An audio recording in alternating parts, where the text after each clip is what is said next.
Hello, everybody. This is Frankenstein by Mary Shelley. Chapter 1. I am by birth a Genovese, and my family is one of the most distinguished of that republic. My ancestors had been for many years counselors and syndics. My father had filled several public situations with honor and reputation. He was respected by all who knew him for his integrity and indefatigable attention to public business. He passed his younger days perpetually occupied by the affairs of his country. A variety of circumstances had prevented his marrying early, nor was it until the decline of life that he became a husband and the father of a family. As the circumstances of his marriage illustrate his character, I cannot refrain from relating them. One of the most intimate friends was a merchant who, from a flourishing state, fell, through numerous mischances, into poverty. This man, whose name was Beaufort, was of a proud and unbending disposition, and could not bend to live in poverty and oblivion in the same country where he had formerly been distinguished for his rank and magnificence. Having paid his debts, therefore, in the most honorable manner, he retreated with his daughter to the town of Lucerne, where he lived unknown and in wretchedness. My father loved Beaufort with the truest friendship, and was deeply grieved by his retreat in these unfortunate circumstances. He bitterly deplored the false pride which led his friend to conduct so little worthy of his affection that united them. He lost no time in endeavoring to seek him out, with the hope of persuading him to begin the world again through his credit and assistance. Beaufort had taken effectual measure to conceal himself, and it was 10 months before my father discovered his abode. Overjoyed at this discovery, he hastened to the house, which was situated in a mean street near the Reuss. But when he entered, misery and despair alone welcomed him. Beaufort had saved but a very small sum of money from the wreck of his fortunes, but it was sufficient to provide him with sustenance for some months. And, in the meantime, he hoped to procure some respectable employment in a merchant's house. The interval was, consequently, spent in inaction. His grief only became more deep and rankling when he had leisure for reflection, and at length it took so fast hold of his mind that at the end of 3 months he lay on a bed of sickness, incapable of any exertion. His daughter attended him with the greatest tenderness, but she saw the despair that their little fund was rapidly decreasing, and there was no other prospect of support. But Caroline Beaufort possessed a mind of an uncommon mould, and her courage rose to support her in her adversity. She procured plain work, she plaited straw, and by various means contrived to earn a pittance scarcely sufficient to support life. Several months passed in this manner.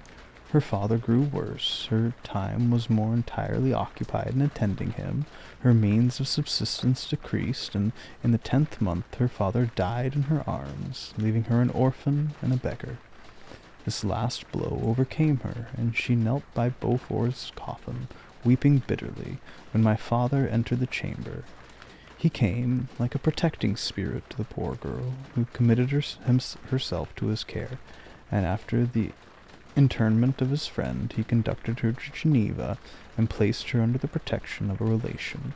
2 years after this event, Caroline became his wife. There was a considerable difference between the ages of my parents, but this circumstance seemed to unite them only closer in bond of devoted affection. There was a sense of justice in my father's upright mind, which rendered it necessary that he should approve highly to love strongly. Perhaps during former years he had suffered from the late discovered unworthiness of one beloved, and so was disposed to set a greater value on tried worth. There was a show of gratitude and worship in his attachment to my mother, differing wholly from the doting fondness of age, for it was inspired by reverence for her virtues and a desire to be with the means of, in some degree, recompensing her for the sorrows she had endured, but which she gave inexpressible grace to his behavior to her. Everything was made to yield to her wishes and her convenience. He strove to shelter her as a fair exotic is sheltered by the gardener from every rougher wind, and to surround her with all that could tend to excite pleasurable emotion in her soft and benevolent mind. Her health, and even the tranquillity of her hitherto constant spirit, had been shaken by what she had gone through. During the 2 years that had elapsed previous to their marriage, my father had gradually relinquished all his public functions, and immediately after their union they sought the pleasant climate of Italy and the change of scene and interest attendant on a tour through the land of wonders as a restorative for her weakened frame.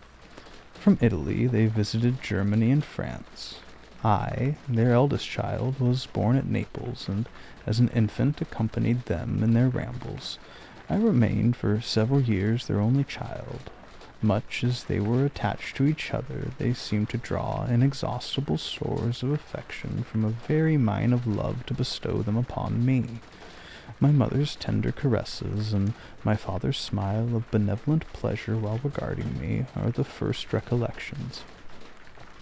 I was their plaything and their idol, and something better, their child, the innocent and helpless creature bestowed on them by heaven, whom to bring up to good, and whose future lot it was in their hands to direct to happiness or misery, according as they fulfilled their duties towards me. With this deep consciousness of what they owed towards the being to which they had given life, added to the active spirit of tenderness that animated both, it may be imagined that while during every hour of my infant life I received a lesson of patience, of charity, and of self-control, I was guided by a silken cord that all seemed but one train of enjoyment to me. For a long time I was their only care. My mother had much desire to have a daughter, but I continued their single offspring. When I was about 5 years old, while making an excursion beyond the frontiers of Italy, they passed a week on the shores of the Lake of Como.